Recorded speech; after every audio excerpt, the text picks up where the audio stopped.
As our last but not least speaker, Professor Jonathan Chenoweth, senior lecturer and the director of teaching and learning in the Center for Environment and Sustainability at the University of Surrey.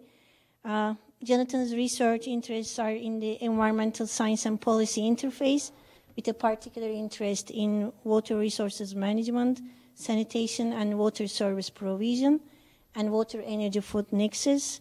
And he uses mixed methods and interdisciplinary approaches. The floor is yours. Thanks. Thank you very much, and many thanks for the invitation to speak today. It's a pleasure to be here, and there's already been such interesting discussions, which hopefully I can add to further in this next 20 minutes. So I'm going to be speaking on assessing the limits of desalination in the Red Sea Basin. Now, the Red Sea has quite constricted access to the open ocean down here on the Gulf of Eden to the Indian Ocean. And so the Red Sea and also the Gulf of Aqaba, they're quite vulnerable to pollution. They're already significantly saltier than the open ocean, naturally. And there's already, as you've heard over the last couple of days, been significant talk about a lot more desalination going in the coming decades to alleviate growing water scarcity in the Middle East. So in this presentation, I want to answer these three questions. What's the potential future demand for desalination in the Red Sea Basin? Will this assessed demand for large-scale desalination along the shores of the Gulf of Aqaba and the Red Sea raise overall salinity levels, so systemic salinity levels in these confined water bodies, due to the cumulative effect of so many desalination plants? And ultimately, what are the limits to desalination expanding freshwater supply in the Red Sea Basin due to its confined status or its constricted access to the open ocean? Now, you've already heard a bit over the last couple of days about growing water scarcity, so I'm sure you wouldn't be learning anything from this slide, but basically we do have growing water scarcity globally. As much as half the world's population face some degree of water scarcity, obviously depending on how you define water scarcity.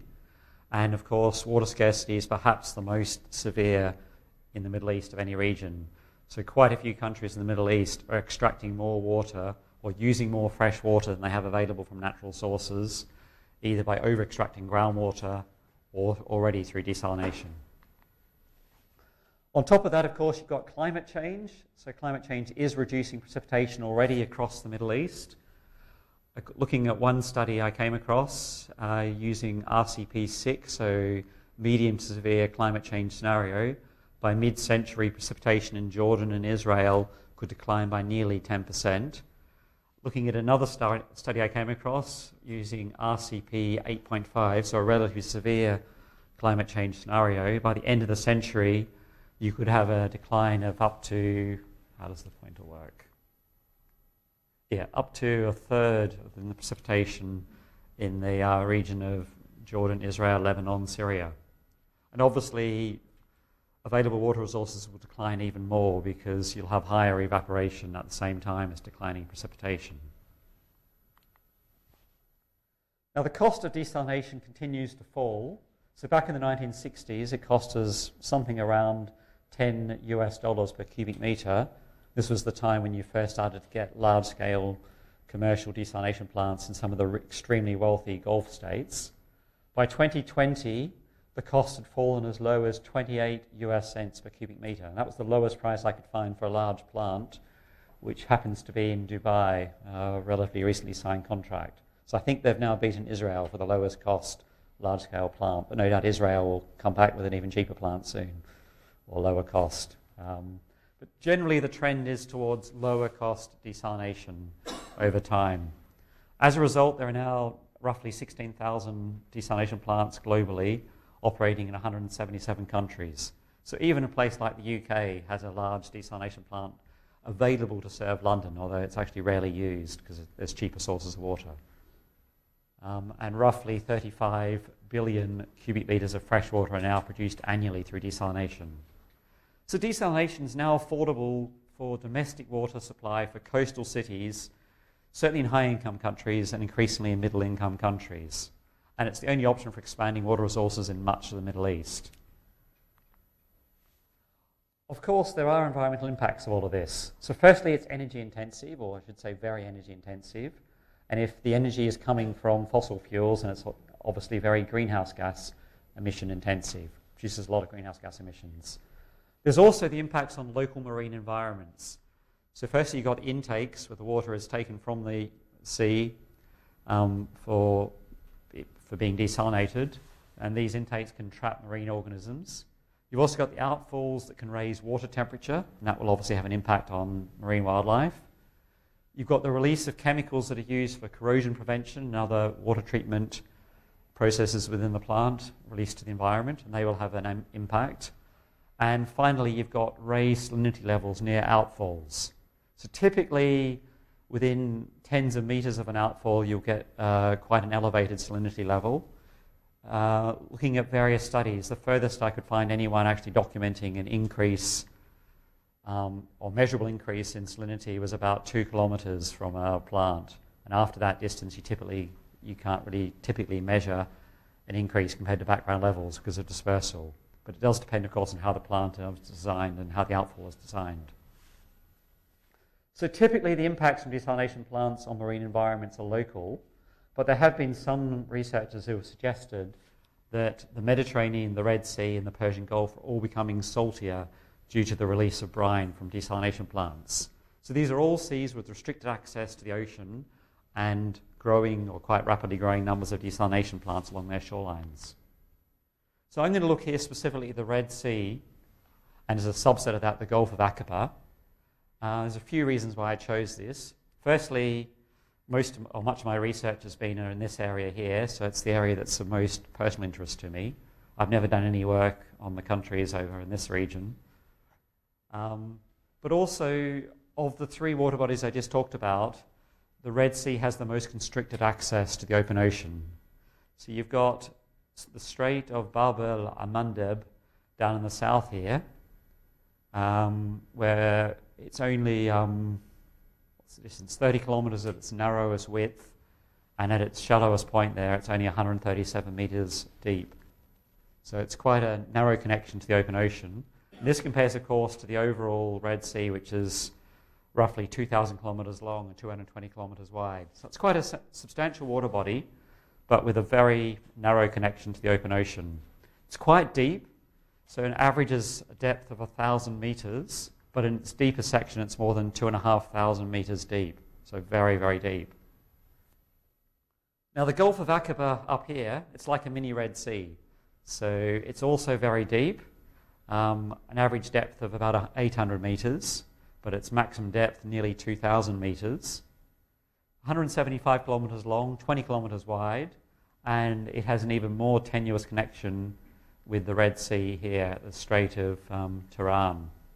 So there's an island that actually in the passage here, and there's two passages either side of that, or two connections. The more significant of those where most of the flow goes through is the Enterprise Passage with a width of only 1.2 kilometers and a depth of 260 meters. So quite a restricted flow there.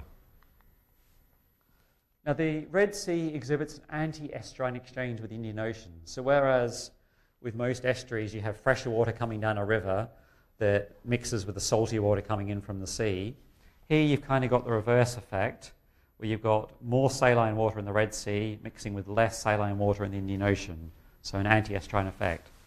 So you've got fresher water, but it's obviously still saline seawater, flowing in from the Gulf of Aden, the Indian Ocean here, generally in an upper layer, and then you've got below that saltier layer or hypersaline water flowing back out to the Indian Ocean.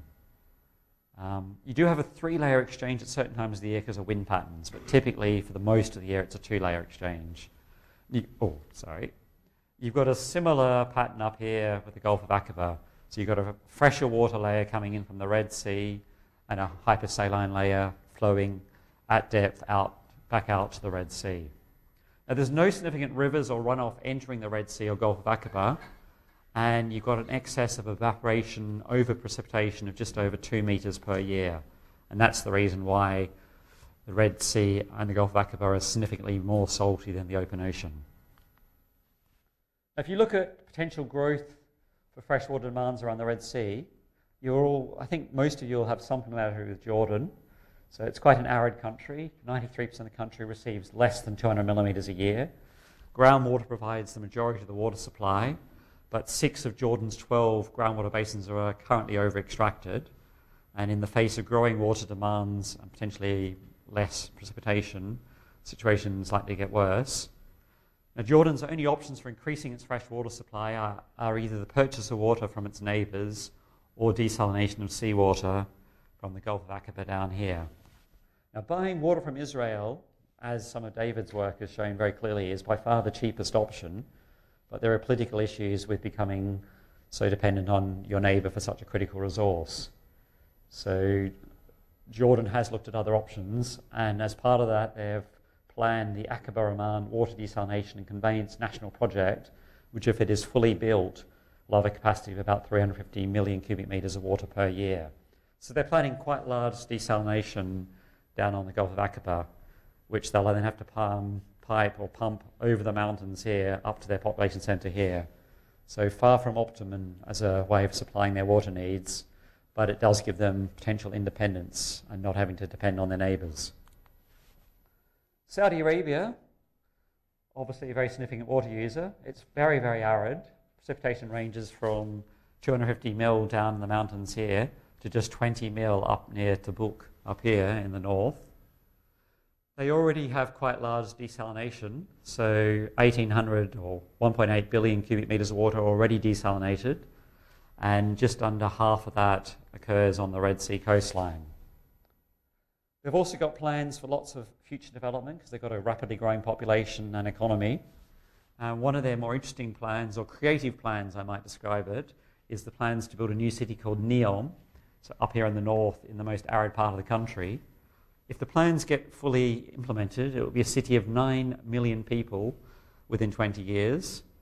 And as part of that, it will include a linear city that's 170 kilometres long, made up of one continuous building, along with a massive floating industrial complex on the Red Sea, an outdoor ski resort and other tourist facilities in the mountain, and 6,500 hectares of agricultural land.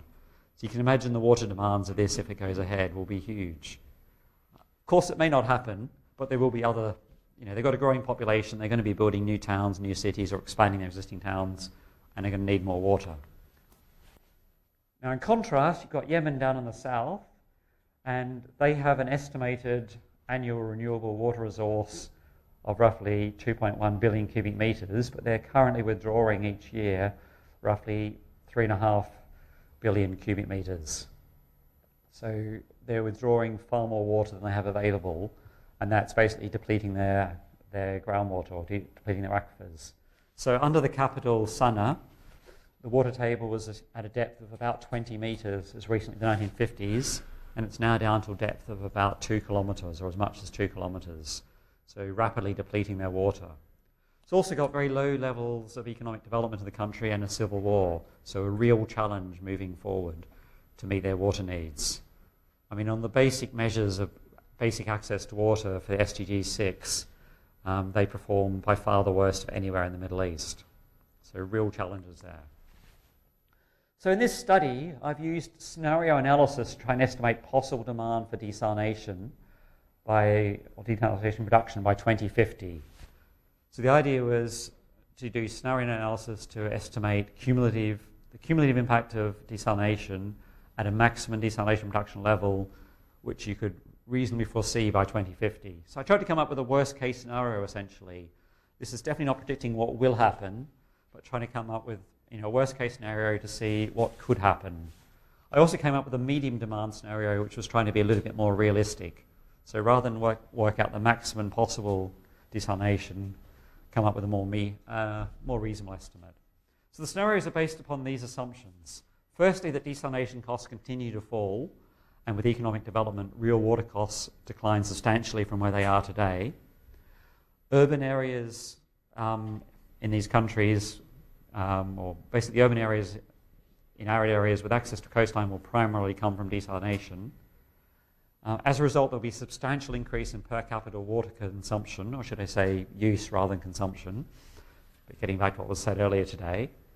In the high scenario, I assume that per capita consumption would get as high as 550 litres per capita per day, which is roughly the level reached in some of the highest Gulf states, like places like Bahrain, or in the US, I think it's in Arizona and a few of the more arid states here. The other level for the medium scenario, I assume consumption of about 125 litres per capita per day, which is roughly the level of consumption you get in Western Europe. I think it's a little bit lower than you get in Israel from memory. And then I assume population increases in line with UN projections. So the high variant for the high scenario or the medium variant for the medium scenario from the UN Population Division estimates. So based on this, the population potentially served by Red Sea desalination by 2050 for the medium scenario would grow to about 43 million people, and for the Gulf of Aqaba, roughly 12.5 million people. So quite substantial growth in the population. In terms of the volumes of desalinated water, for the medium scenario, roughly 2 billion cubic meters of water per year from the Red Sea, and just over half a billion cubic meters of water from the Gulf of Aqaba.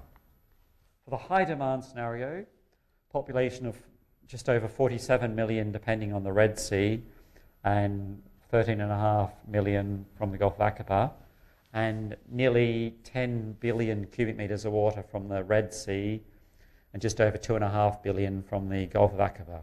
So a huge quantity of desalination compared to where we are today.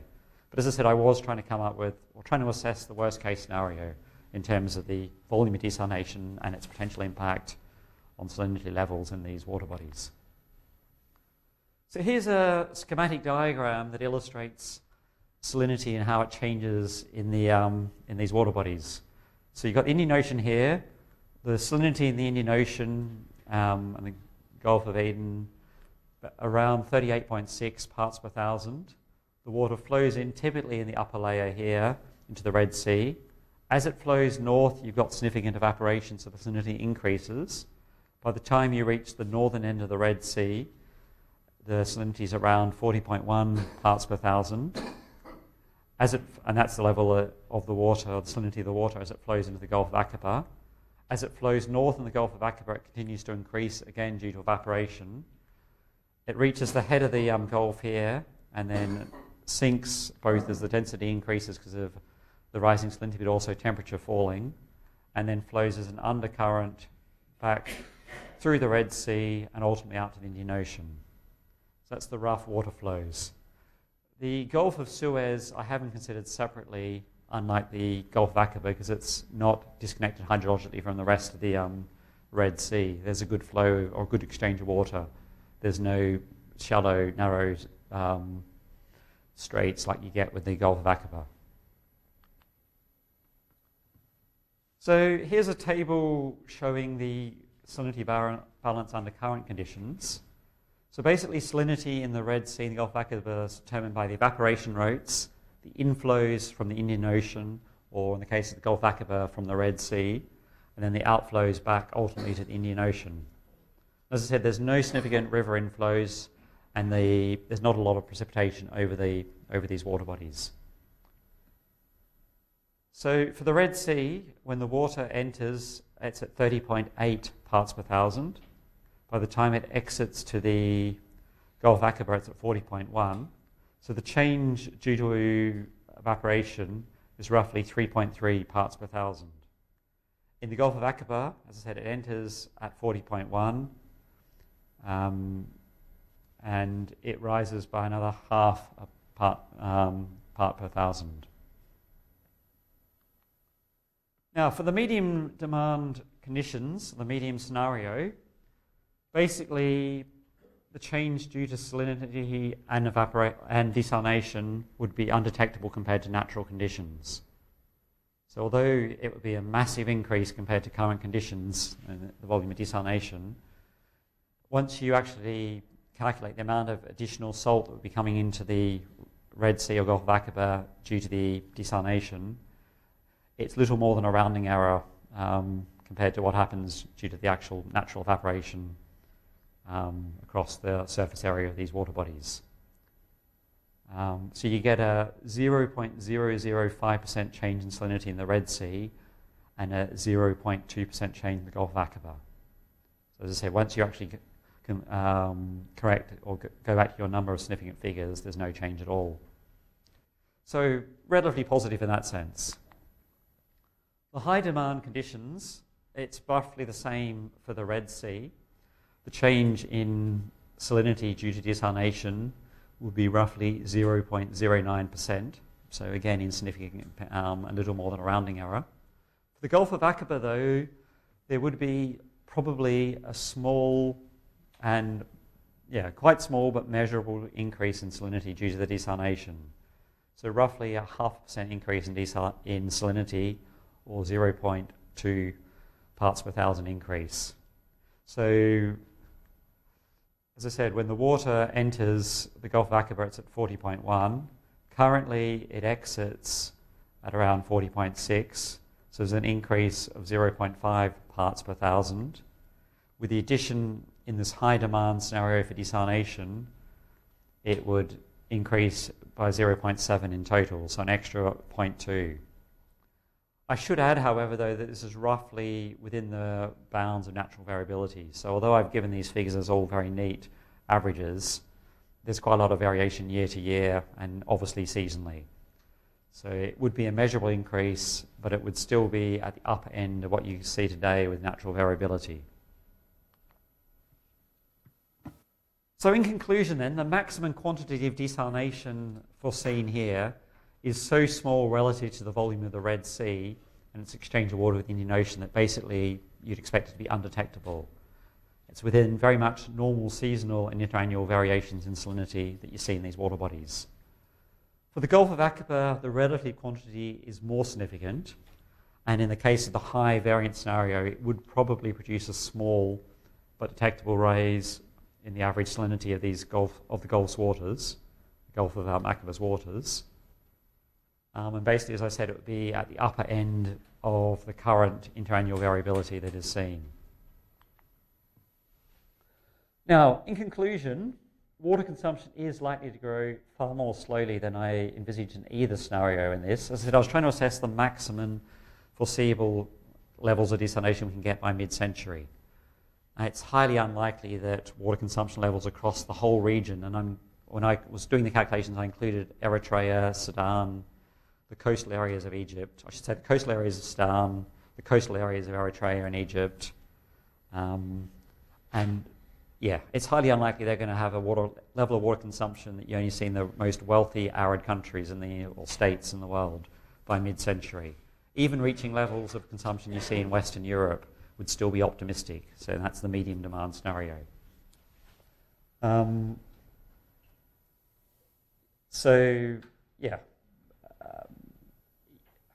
Water consumption is likely to grow more slowly.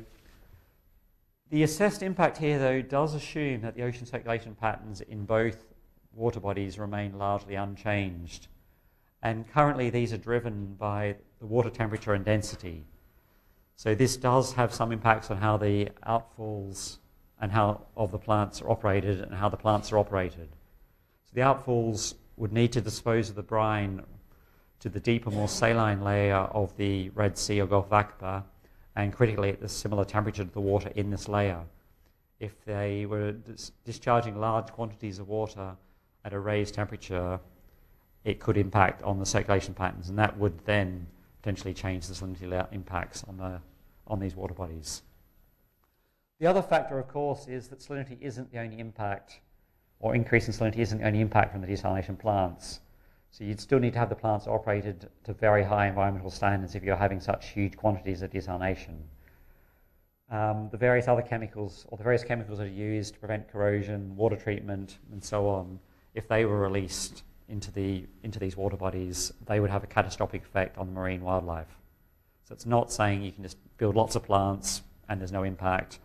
It's more saying that you could build these plants, and if they were really well managed, they don't need to have a huge impact. But I really need to stress that last point. So given the lack of alternatives for freshwater sources, desalination will be critical for increasing water availability in the region and ultimately achieving the SDG goals relating to water, but also other SDG goals about development more generally. but it will need to be carefully managed if it's going to meet the demands of the region without destroying the fragile marine ecosystems. So I'll finish there. If you want further details or want to have a look at my numbers more closely, I published a paper relatively recently which this presentation is based on, so you can have a much closer read there. Thank you very much.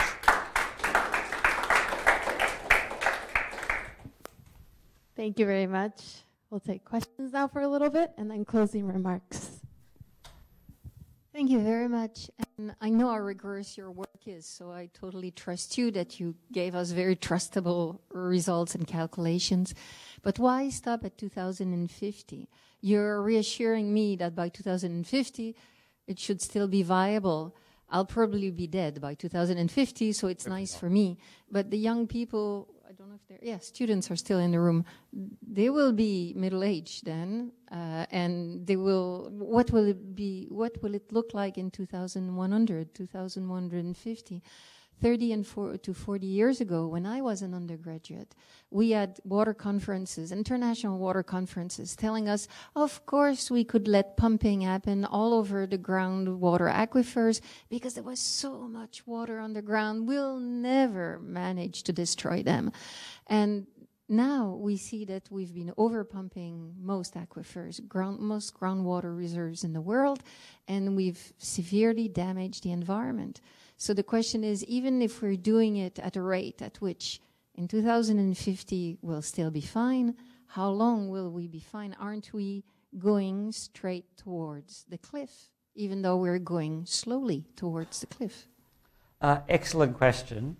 And I guess the key part of my answer to that is the future is unpredictable, and getting realistic population projections to 2100, you're trying to predict how people who haven't even been born yet, how many kids they're going to have, and then how many kids those kids are going to have.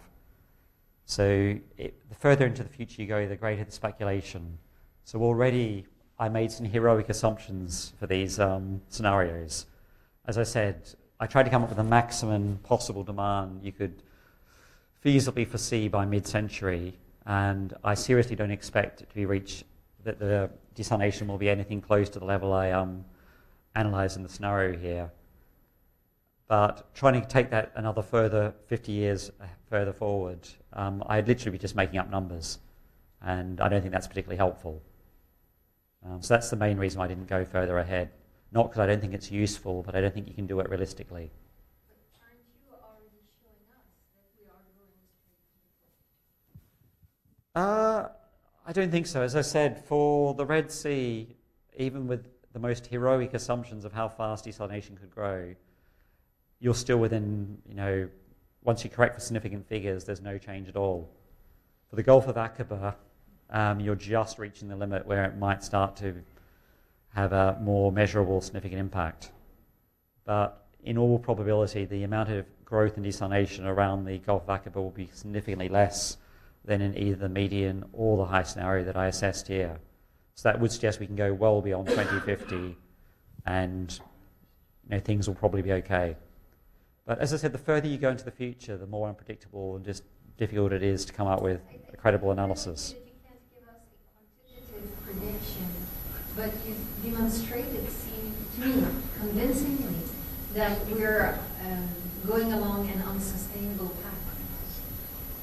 That's what I find worrying. A bit like carbon emissions. 200 years ago, people would have thought, oh, carbon emissions, the environment can stomach it, no problem. Now we're seeing the results. And to me, what you're demonstrating convincingly is that this is an unsustainable path. Possibly. It depends how you assess sustainability. I mean, for this level of desalination, and even in either scenario to be at all sustainable, you need to have very much the power coming from renewable energy. And that's a massive step change from where we are or where the region is at the moment. Hopefully we will see more broadly a decarbonisation of all economies globally. Otherwise we're going to be screwed because of climate change. So yes, we are on an unsustainable trajectory, but you could say that about any country in the world at the moment, thanks to almost every country is highly dependent on fossil fuels for at least part or all of its energy supply. for this to have any degree of sustainability, yes, we need a complete switching away from a carbon-based economy to power the system towards renewable energy. Yes, the world is unsustainable, or at least our current trajectory is unsustainable. Suppose the whole world was running on renewable energies. To me, you're careful, and I really like your work, you know, but your careful calculations show me, oh, we're going in the wrong direction. Slowly, much more slowly than for climate change with carbon emissions. But still, we're going in the wrong direction. Because of salinity, you're saying? Yes. Well, what you're showing is that it won't increase significantly by 2050, but it is increasing. But is it significant the absence of getting much further doesn't say it's a catastrophe. But if it's increasing, But I mean, all trends, if they carry on forever, will become catastrophic. If we have a 0.0001% population growth, then eventually this planet will become uninhabitable because there'll be too many people. But not every trend is going to carry on forever. You know, the UN is projecting that we will reach peak human numbers before the end of this century. Across the Middle East, even the high scenario for population shows that the population growth is expected to start, the rate of population growth is going to decline, and presumably by the end of the century, maybe even population will either level off or possibly decline in the region. That's going to have implications for how much water consumption continues to grow. And again, for the high scenario, I seriously hope that they don't get to a level of water consumption you see in places like Bahrain or Arizona, because that's vast quantities of desalination, and you don't need such vast quantities of water to have a high quality of life. You know, the quality of life in Western Europe, where they use a quarter of the amount of water, is still very good. So I very much hope the median scenario becomes the reality, and that still leaves quite a lot of capacity for further growth in human numbers in the region. But in time, you know, the growth rate is slowing, and who knows, by the end of the century, maybe population will even be in decline in the region. And that will obviously make things potentially much more sustainable moving forward. So I think it's dangerous to project a trend at the moment indefinitely into the future, because yes, if you do that, of course it will be unsustainable. You know, eventually, if humans keep growing at the current rate, the weight of human will be more than the weight of the planet, and that's clearly not going to happen. You know, just because a trend has gone on for a while doesn't mean it will continue forever, or can continue forever. As an undergraduate, I sat in a conference where the speaker was using that logic to say that we could keep letting people pump as much as they wanted. Every farmer should buy a pump. We shouldn't regulate pumping at all, because the impact on the aquifer was so negligible. And people who believed that were proved over-optimistic by history. Yeah. Which is why all over, on whether you look at India, whether you look at Northern Africa, the fact that pumps became cheap. A very unknowledgeable person saying that, apparently. He was not the only one, you know. And I remember as an undergraduate reacting exactly as I react today, and I was laughed at because there's so much water on the ground. You know? So, question for you, what's the alternative, if not desalination? What's the alternative? What's the next best thing? Well, there are ways you can try and limit growth in water consumption through conservation, water recycling. I mean, all of the things that have been talked about in the last few days. But ultimately for this region, if you do want to increase the available water resources, I think desalination is really the only option increasingly. So I'm not sure there is a...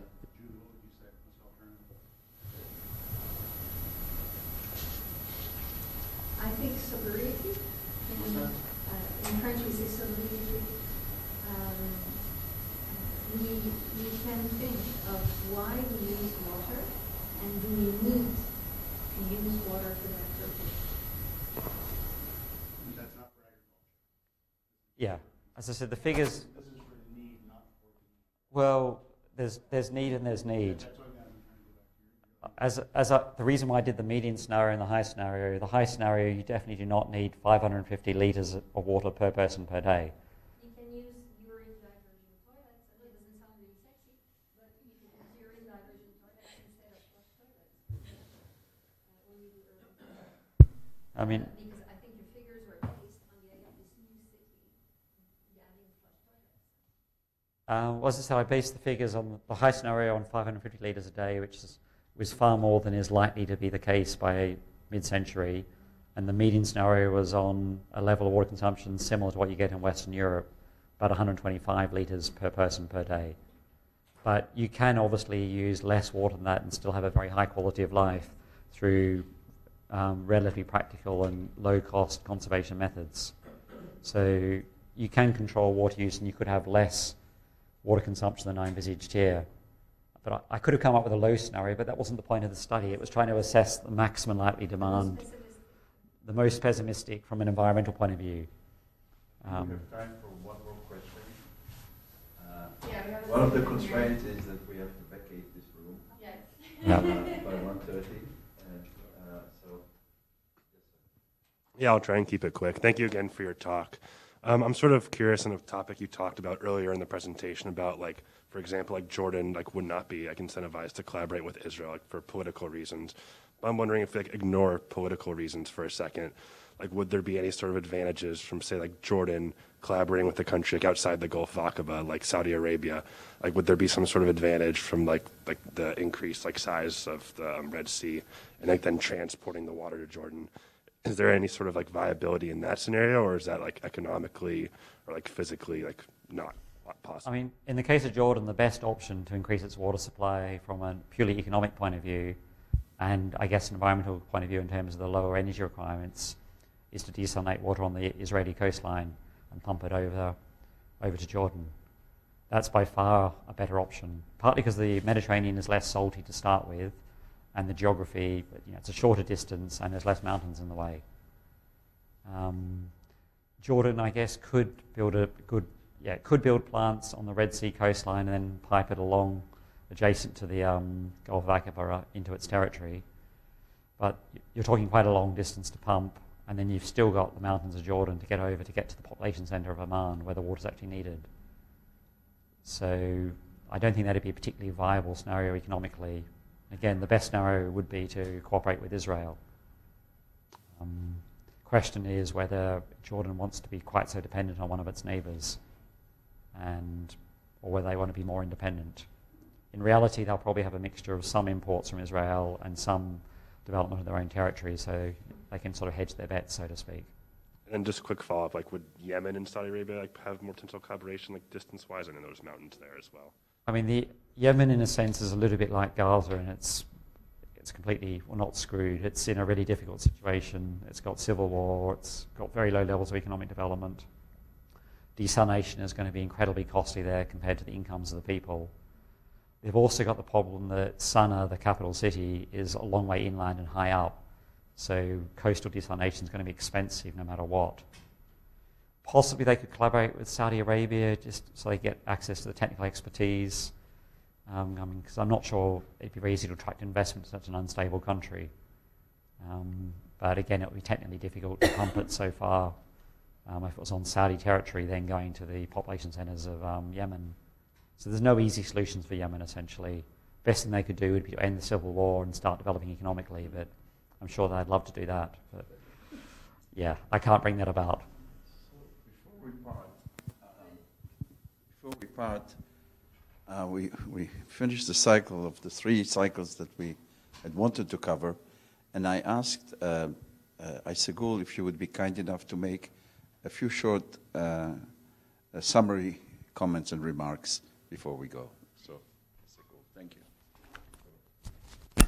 Really not easy to make conclusions. They were so rich in analysis. What I could figure out is that this symposia has been going on since 2016 with the collaboration of Water Research Center and Israeli Innovation Project. I think we brought in this particular symposium political flavor more to multidimensional issues that you discussed so far to 2016. Each and every presentation since yesterday emphasized the political nature of water management, allocation, sharing at different levels. And we had a focus on transboundary level in the Middle East. I think we have seen the latest developments, what is going on at transboundary level in the Jordan, Nile, and Euphrates-Tigris basins. And we also had a chance to discuss the opportunity of technological advances to make the water management better, water use better, and its relation to make it peaceful even, water management. And yeah, there was always a reference to collaborative advances and socially, politically, and technically innovative solutions. Yeah, I can go to details, and there were many takeaways. Like we started with the keynote on desalination, its impact on transboundary water management. We cannot ignore that things are changing, not only for Israel domestically, but it is making a significant impact in Jordan Basin. There was really a milestone of reaching an agreement between Jordan and Israel, and they are going to implement it. So it will make a change. So we will see more of non-conventional way of water use, as Jonathan also emphasized that countries are considering in the region, Jordan, Yemen, and okay, Yemen is not in the stability, but Saudi Arabia is still considering increase the level of desalination. We cannot ignore, but we also had great questions and challenges about the impacts of desalination and what are the alternatives, because this is supply management. We always know that it should be integrated water resources management at various levels. We should always remember that. And today we started with Julie to clarify the concepts. That was our really great takeaway. And we learned a lot from discussing the concepts, and also we learned a lot that how Jordan Basin is unique in terms of its relations, people's relations, how close they are in geographical proximity, and they can even use custom-made transboundary water institutions. This is really more difficult in Nile and in Euphrates and Tigris because we are really separated by borders and even politically and culturally. But still there is hope in Jordan to work together in the same basin, in the same land, with same water, and we learned a lot. Yeah, Nida Zawari brought us again to the origins of the Jordan conflict, and it's a reality that things are still based in 1955 allocation, and they are still inspired from the riparians how to allocate water according to the Johnston Plan. But she also talked about the rising challenges, which is challenging this allocation methodology. And also she's hopeful about that, even though it is bilateral, riparians preferred negotiations and diplomacy. Yeah, I talked about I tried to talk about technology's contribution, and George Wells' contribution was great. It brought hope to us that the technology can bring together countries and communities to produce energy and without harm, and water, and even to environment, contribution to environment. And yeah, we got recent facts about what is going on. This is really a unique information about Grand Renaissance Dam, because it's always a question mark what is going on there in terms of its filling and how it will be handled by these three major riparians in normal times or in drought times. And yeah, things have been changed so drastically in the Nile Basin. One has to really try to catch up with the status quo is changing all the time. But there are worries about, even though negotiations are on and off going, drought management will be very difficult with this giant dam. Yeah, in conclusion, I can say that we had a focus definitely on in the Middle East and North Africa, and including Red Sea Basin. This is another basin which is not studied very systematically. There's always projects which are published, but that systematic study by Jonathan is great, really, to learn about who are the coastal states, what are the stakes are there in the Red Sea Basin. And yeah, all in all, I think there are many takeaways for me, and there are common points, and of course there are very rich and diverse perspectives that we had learned a lot in the 1.5 days time. Thank you very much for great contributions. Really.